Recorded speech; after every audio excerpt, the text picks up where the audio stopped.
Hello future officers, মোৰ নাম অঞ্চুমান গগৈ আৰু আপোনালোকে চাই আছে কম্পিটিশন কেয়াৰ। আগৰটো ভিডিঅ'ত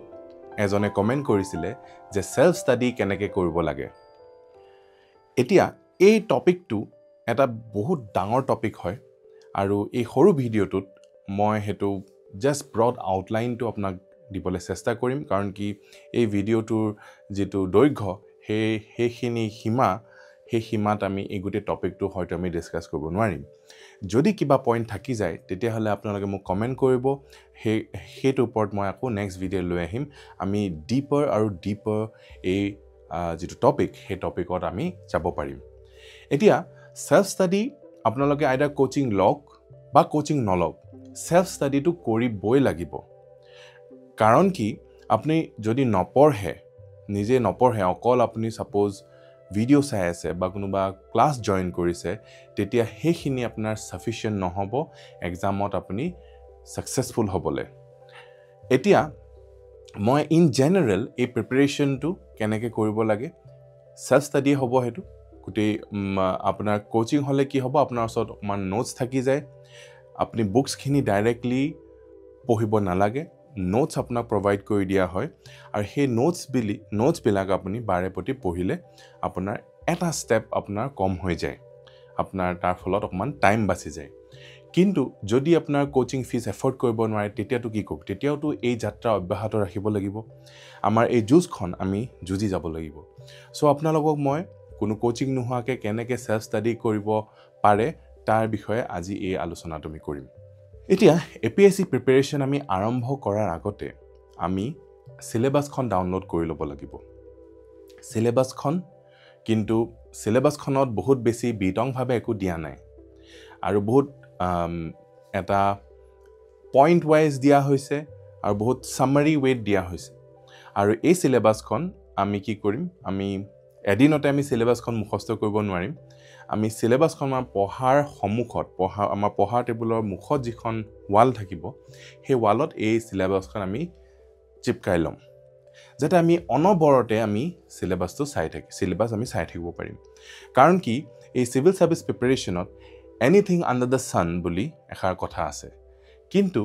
আপোনালোকে এটো অকল অৰ্ধ সত্যহে হয়। কাৰণ কি এনিথিং আন্ডাৰ দ্য সান নহয়, সিলেবাসৰ আন্ডাৰত থকাখিনি, সিলেবাসৰ ভিতৰত থকাখিনি ভিতৰতে আপোনাক সোধা যাব। কিন্তু এই সিলেবাসটোৱে বহুত বেছি ভেগ হয়, কাৰণ কি কিবা এটা টপিক আপোনাক লৈ স্কিমছ বুলি সাপোজ টপিকটো ললে, এই স্কিমছৰ আন্ডাৰত কেইবাটাও হাজাৰটা স্কিম আপোনাক সুধি দিব পাৰে, কিন্তু সিলেবাসত কি লিখা আছে, অকল স্কিম বুলি লিখা আছে। সো সেইকাৰণে সিলেবাসখন আপোনাৰ প্ৰায়োৰিটি হয়, কিন্তু সিলেবাসতকো আৰু এটা ইম্পৰ্টেন্ট বস্তু আছে যিটোৱে একচুয়ালি সিলেবাসৰ মিনিংটো আপোনাক বুজাই দিব। কোৱেশ্চনবোৰ কেনেকুৱা প্যাটাৰ্নত আহিব আপুনি সিলেবাস চাই ক্লিয়াৰ নহব, কিন্তু আপুনি এই যেটো বস্তু আছে এই মেইন বস্তুটো কৰিলে আপুনি সিলেবাসখন আপোনাৰ ক্লিয়াৰ হৈ যাব যে সিলেবাসৰ পানো কি সুধিব পাৰে। আৰু মানুহে যে ভয় খুৱায় যে এনিথিং আন্ডাৰ দ্য সান আসলতে হয় জানো। সো বহুতকে ইম্পৰ্টেন্ট যেটো টপ প্ৰায়োৰিটি বস্তুটো হৈছে হেতু হৈছে প্ৰিভিয়াস ইয়াৰ কোৱেশ্চনছ। এই প্ৰিভিয়াস ইয়াৰ কোৱেশ্চনছবোৰ আপোনাৰ এপিএসসি কিমান আছে, এপিএসসি 10 বছৰ বুলি আপুনি ভাবি ল'ব পাৰে। 10 বছৰ এপিএসসি পিওয়াইকিউ আপুনি সংগ্ৰহ কৰি লওক। আজিকালি কিতাপো পাই যায়, আপুনি অনলাইন কিতাপ পাই যাব এপিএসসি পিওয়াইকিউ সিলেবাস আৰু আপোনাৰ পিওয়াইকিউ খিনি প্ৰথমতে আপুনি বাৰে প্ৰতি পঢ়ি লওক। বেলেগ একো কিতাপ কিনাৰ আগতে আপুনি প্ৰথমতে সিলেবাস মুখস্থ কৰি লওক। পিওয়াইকিউ খিনি মুখস্থ বুলি নহয়, পিওয়াইকিউ খিনি বাৰে প্ৰতি পঢ়ি লওক, 5-6 বাৰ 7 বাৰ 8 বাৰ পঢ়ি লওক। তেতিয়া আপুনি গম পাব যে সিলেবাসৰ কোনটো টপিকৰ পৰা সবতকৈ বেছি প্ৰশ্ন আহি আছে আৰু কেনেকৈ আহিছে, কোনটো এংগেলৰ পৰা সুধিছে। তেতিয়াহে আপুনি গম পাব এক্সামটোৱে ডিমান্ড কি কৰিছে, আপোনাৰ পৰা কি বিচাৰিছে, কি জানিব বিচাৰিছে। সেই বস্তুখিনি নজনাকে আপুনি যদি কিতাপ কিনি আনে বহুত উৎসাহেৰে, মই আপোনাক কওঁ যে ইমোশনাল হ'ব নালাগিব এক্সামটো। এইটো এক্সাম অন্য ডিগ্ৰী এক্সাম বা অন্য যিকোনো এটা এক্সামৰ নিচিনা একে এক্সাম হয়, কিন্তু মানুহবিলাকে এইটো নিজৰ ক্ৰাছ বনাই লয় আৰু এটা বহুত এটা বেলেগ কিবা বস্তু এটা, যাৰ ফলত নিজে ভয় খায় বেসিক যিবিলাক কাম আছে সেইবিলাকে নকৰে। বেলেগ এটা এক্সাম হওক লাগিলে APSC নহ'ল এটা লোৱাৰ এক্সামেই হ'ল যেনিবা তেতিয়াতো আমি একেটা কথাই কৰিম যে আগৰ বছৰতনো কি প্ৰশ্ন আহিছে সেইটো আমি চাই ল'ম কিন্তু APSC বুলি ক'লে আমি যেন আগৰ প্ৰশ্ন আহিব নেকি হেনেকুৱা এটা ধৰণৰ ভাৱ আহি যায় আৰু বহুত মানুহ আছে আপোনাক পথভ্ৰষ্ট কৰিবলৈ আপোনাক সিধা ৰাস্তাত নহয় বেলেগ বেলেগ বস্তু তেওঁলোকে নিজৰ নিজৰ আইডিয়াজ আপোনাক দিবলৈ কিন্তু মোৰ এক্সপেৰিয়েন্স হ'ব মই এটোৱে কওঁ যে আপোনালোকে প্ৰথমতে সিলেবাস আৰু PYQ মই কম যে প্ৰথম এসপ্তাহ আপুনি একো কিতাপ নপঢ়ি সিলেবাস আৰু PYQ খিনিকে যদি বাৰে প্ৰতি ঘুলি আপুনি যদি খাই লয় তাৰ পিছত যেতিয়া কিতাপখিনি পঢ়িব তেতিয়া আৰু এটা ইম্পৰ্টেন্ট কাম আপুনি বহুত ভালকে কৰিব পাৰিব আৰু সেইটো হৈছে নোট মেকিং এই নোট মেকিংটো আমি অকমান দেৰি আগত কৈছিলো যে কোচিং ইনষ্টিটিউট এটা জয়েন কৰিলে আপোনাক সেই নোটছখিনি অলৰেডি বনাই দিব PYQ আধাৰত আৰু সম্ভাৱ্য প্ৰশ্ন আহিব কি পাৰে সেই আধাৰত সেই নোটছখিনি বনোৱা হয় ঠিক আছে এই কামটো আপুনি নিজেও কৰিব পাৰে যদি আপোনাৰ ওচৰত সময় আছে সো সেই সময় আছে কিন্তু আইডিয়া আপোনাক কেনেকৈ পাব PYQ খিনি আপোনাক মেইন আইডিয়াটো দিব যে আপুনি কিতাপ এখন পঢ়িবলৈ যে যাব সেই কিতাপখনৰ পৰা কোন কিতাপ বস্তু আপুনি নোট ডাউন কৰিব মানি লওক এক্সাম্পল দিছো যদি আপুনি কোনোবা এজনে PYQ চোৱা নাই তেওঁ সিলেবাসও চোৱা নাই কিন্তু টপাৰ্ছৰ এটা ইন্টাৰভিউ বা কোনোবা এজনে ক'লে ইউটিউব চাই পিনে ক'লে যে এইকেইখন বুক লিষ্ট সেই বুকছখিনি আনাৰ পিছত সেই বুকছখিনিৰ পৰানো কি শিকিব কি নোট বনাব গোটেইখিনি ইম্পৰ্টেণ্ট নিচিনা লাগিব কিন্তু এই কিতাপখিনি থকা গোটেইখিনি মানে অল তো ইম্পৰ্টেণ্ট হ'ব নোৱাৰে আৰু অল আপুনি পঢ়িবও নোৱাৰে সো আপুনি কি কৰিব লাগিব আপুনি সাম কেটামান আপুনি পঢ়িব লাগিব কাৰণ কি আপুনি অল পঢ়াৰ আমাৰ মগজুৰ আমাৰ কেপাসিটি নাই যে আমি গোটেইখিনি পঢ়ি মুখস্থ কৰি পেলাম সো আমি অকমান গোটাই ল'ব লাগিব আৰু এই অকমান যিখিনি আমি নোটছ বনাম এইখিনি আমি ট্ৰাষ্ট কৰি আমি প্ৰিপাৰেচনটো কৰিম ৰিভাইজ কৰিম আৰু এক্সামলৈ আমি তৈয়াৰ হ'ম সো বহুত ইম্পৰ্টেণ্ট আপুনি হাইৰাৰ্কিটো আপুনি ক্ৰনলজিটো আপুনি জানক যে প্ৰথমতে আমি সিলেবাস পঢ়িম সিলেবাসখনটো আমি চিপকাই ৰাখি থৈ দিম আমাৰ চকুৰ সন্মুখত যেতিয়া এনি টাইম আমি সিলেবাসখন দেখি থাকিম আৰু সিলেবাসখন হ'ল আমাৰ লক্ষ্য আৰু নেক্সট হৈছে আমাৰ PYQ খিনি যেতিয়া আমি কৰিম তেতিয়া আমি আইডিয়াটো ক্লিয়াৰ হৈ যাব আমাৰ ধাৰণাটো ক্লিয়াৰ হৈ যাব যে আমি এই কিতাপ যিখিনি পঢ়িবলৈ আছে এই কিতাপখিনিৰ পৰা আমি নোটছ কি বনাম আৰু তাৰ পিছতহে আহে কিতাপখিনি মই আপোনালোকে যদি বিচাৰে কি কিতাপ most important হয় একদম এসেনশিয়াল সেইখিনিৰ ওপৰত যদি বিচাৰে মই আপোনালোকৰ কাৰণে এটা নেক্সট ভিডিও আনিম আপোনালোকে কমেন্ট কৰি মোক জনালে হৈ গ'ল কিতাপখিনি আপোনালোকে মই যদি আপোনাৰ ভিডিও নবনাও আপোনালোকে টপাৰ্ছৰ যিবোৰ ভিডিওজ আছে বা ব্লগছ আছে সেই ব্লগছবোৰ আপোনালোকে পঢ়ি আপোনালোকে গম পাব যে কেখিনি মানে লিমিটেড কিতাপৰ সোৰ্স এটা আছে সেইখিনিয়ে সবেই ফলো কৰে আৰু এতিয়া কি হৈছে সেইখিনি প্ৰসেস কিমান ভালকে কৰিছে কোনে কিমান ভালকে তাৰ পৰা চেপি ৰসখিনি উলিয়াই লৈছে কোনে বেসিকে লিখি লৈছে যদি তেওঁ পিছত ৰিভাইজ কৰিব নোৱাৰিব এক্সামত মনত নপৰিব আৰু যি একদম টু দা পইণ্ট নোট বনাই লৈছে তেতিয়া হলে তেওঁ বাৰম্বাৰ 20 টাইমছ 50 টাইমছ ৰিভাইজ কৰিব পাৰিব এই পঢ়াটো জেনাৰেল পঢ়া আৰু ৰিভিজন দুটা বস্তু আছে এই জেনাৰেল পঢ়াটো মানুহে কৰি ভাল পাই থাকে ইজি হয় যে কিন্তু এই ৰিভিজনটোহে একচুৱেল আপোনাক ৰিজাল্টটো কৰিব আৰু ৰিভিজন কেতিয়া হ'ব যেতিয়া আপোনাৰ ওচৰত নোটছ থাকিব আৰু আপুনি আমি আজি ডিসকাশন কৰিছো সেলফ ষ্টাডি কৰি আপুনি নোটছ বনাই ল'ব পাৰে আৰু তাৰ কাৰণে আপুনি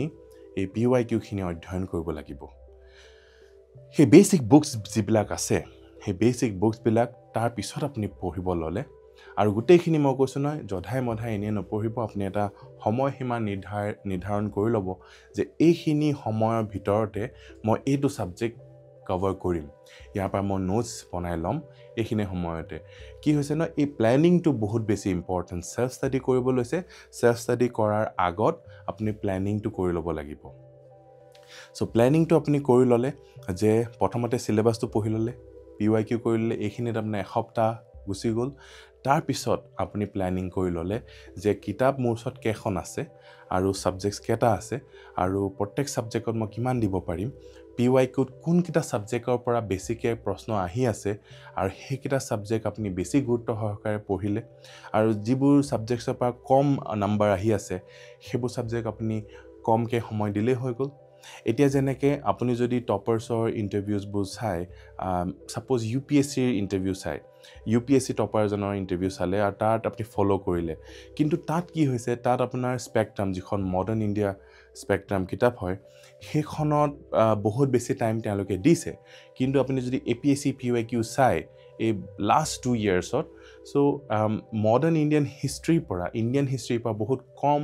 ৱেইটেজত আহিছে এটা দুটা প্ৰশ্ন আহিছে তাৰ কাৰণে যদি আপুনি 45 ডেজ এলট কৰি দিয়ে সেইটো বহুত ভুল হ'ব সেইটো কাৰণে এই PYQ এনালাইজ কৰি লোৱাটো আপোনাৰ কাৰণে বহুত বেছি ইম্পৰ্টেণ্ট কথা হৈ গৈছে কাৰণ কি প্ল্যানিং কৰি লোৱাটো তাৰপিছত সেই প্ল্যানটো এক্সিকিউট কৰাটো বহুত ইম্পৰ্টেণ্ট আমি যদি এই প্ল্যানখিনি কৰি নলওঁ তাৰ মানে কি তাৰ মানে we are failing to plan মানে we are planning to fail so self ষ্টাডিৰ কাৰণে আমাৰ যিকেইটা মেইন বস্তু হৈছে সেইকেইটা হৈছে প্ৰথম সিলেবাস তাৰপিছত PYQ তাৰপিছত আমি বুকছৰ পৰা আমি নোটছ বনাই ল'ম in a time bound manner এই টাইম বাউণ্ড মেনাৰ নকৰিলে কি হ'ব আপুনি যদি আবেগত উঠি যায় যে আপোনাৰ হিষ্ট্ৰীটো পঢ়ি ভাল পালে আৰু পঢ়িয়ে গৈ আছে দেখিলে যে 60 দিন আপোনাৰ হিষ্ট্ৰীতে গুচি গ'ল কিন্তু 60 দিনৰ আপোনাৰ মেহনতটোত দুটা যদি প্ৰশ্ন আহে তেতিয়া আপোনাৰ পঢ়ি লাভ কি হ'ল আপুনি অসমৰ পাৰ্টটো দেখিছে যে অসমৰ পাৰ্টটোৰ পৰা বহু সংখ্যক প্ৰশ্ন আহে সিলেবাসত দিয়াই আছে যে 33% আমাৰ অসমৰ কেন্দ্ৰ কৰি আহিব অসমৰ হিষ্ট্ৰী অসমৰ জিঅ'গ্ৰাফি অসমৰ ইকনমি এইখিনিৰ পৰা বেছি অসমৰ আৰ্ট এণ্ড কালচাৰ এইখিনিৰ পৰা বেছি আহিব সো আপোনাৰ APSCৰ কাৰণে এই ভিডিঅ'টো আমি APSC কেন্দ্ৰ কৰি বনাইছোঁ APSCৰ কাৰণে যদি পঢ়িছে সো সেইটো UPSC প্ৰিপাৰেশ্যনতকৈ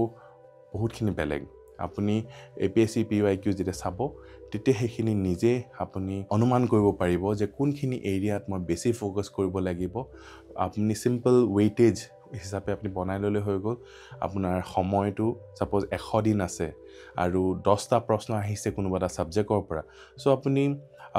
10 দিন দিলে সেইটো চেপ্টাৰ সেইটো সাবজেক্টত আৰু যদি কোনোবা এটা 2 মাৰ্ক আহিছে তেতিয়াহ'লে সেইটো 2 দিন দিলে সেই তেনেকৈ আপুনি 100 দিনটো আপুনি প্ল্যান কৰি ল'ব পাৰিব সো এইখিনি হৈছে ব্ৰড ষ্ট্ৰাকচাৰ যিটোৰ পৰা আপুনি সেলফ ষ্টাডি কৰিব পাৰিব আপুনি নিজে পঢ়িব পাৰিব APSCৰ কাৰণে আৰু তাৰ কাৰণে আপুনি প্ল্যানিংটো আপুনি ভালকৈ কৰি ল'লে হৈ গ'ল PYQ বেছ কৰি আপোনাৰ প্ল্যানিংটো হ'ব আৰু এটা টাইম আপুনি নিৰ্ধাৰণ কৰি লয় এনেকুৱা নহয় যে মই আৰু 5 বছৰ মই পঢ়ি থাকিম বা হেনেকুৱা আপোনাৰ যদি হেনেকুৱা আপুনি যদি ক্লাছ 11 12ত আছে মেবি 5 বছৰৰ প্ল্যান বনাব পাৰে কিন্তু যদি আপুনি গ্ৰেজুৱেশ্যন পাছ কৰিলে আপুনিতো 5 বছৰ পৰিকল্পনা বনালে নহ'ব আপুনি হয়তো এবছৰ বা 2 বছৰ পৰিকল্পনা এটা বনাব পাৰে সো সেই এবছৰ 2 বছৰটো আপুনি গোটেইখিনি কিতাপৰ গোটেইকেইটা বস্তুত আপুনি মুখস্থ কৰিবলৈ সম্ভৱ নহ'ব সো আপুনি নিজকে লিমিট কৰি ল'ব লাগিব মই আগতেও আপোনাৰ ভিডিঅ'ত কৈছোঁ যে লিমিট আৰু ৰিপিটটো হৈছে মন্ত্ৰ এই APSC বা যিকোনো এক্সাম ক্লিয়াৰ কৰিবলৈ এটা মেইন ফাণ্ডামেণ্টেল প্ৰিন্সিপল সো আপুনি আপোনাৰ সেলফ ষ্টাডি কৰাৰ উদ্দেশ্য কি যে যিখিনি এগাল অসংখ্য কিতাপ আছে সেইখিনিৰ পৰা লিমিটেড নোটছ বনাই লোৱা আৰু সেই লিমিটেড নোটছখিনি আনলিমিটেড টাইমছ বুলি ক'লে ভুল হ'ব 20 পৰা 50 টাইমছ যেতিয়া আপুনি সেই নোটছখিনি মুখস্থ কৰিব আৰু সেই নোটছখিনি যদি আপুনি একদম পুৰা এনালাইচিছ কৰাৰ পিছত বনোৱা নোটছ হয় তেতিয়া দেখিব আপোনাৰ প্ৰিপাৰেশ্যনটো একদম টু দা পইণ্ট হ'ব আৰু আপুনি APSC ক্লিয়াৰ কৰিবলৈ একদম সাজু হৈ যাব সো বহুত কম সময়ৰ ভিতৰতে এটা বহুত ডাঙৰ কথা আমি ডিছকাছ কৰিলোঁ কাইণ্ড অফ ভুৰুকাত হাতী ভৰুৱাৰ নিচিনা কথা হ'ল যদি আপোনালোকে এই ভিডিঅ'টো ভাল পালে ইউজফুল পালে তেতিয়াহ'লে কমেণ্ট কৰি জনাব আৰু যদি নতুনকৈ আহিছে তেতিয়াহ'লে ছাবস্ক্ৰাইব কৰিবলৈ নাপাহৰিব আজিলৈ ইমানেই ধন্যবাদ জয় আই অসম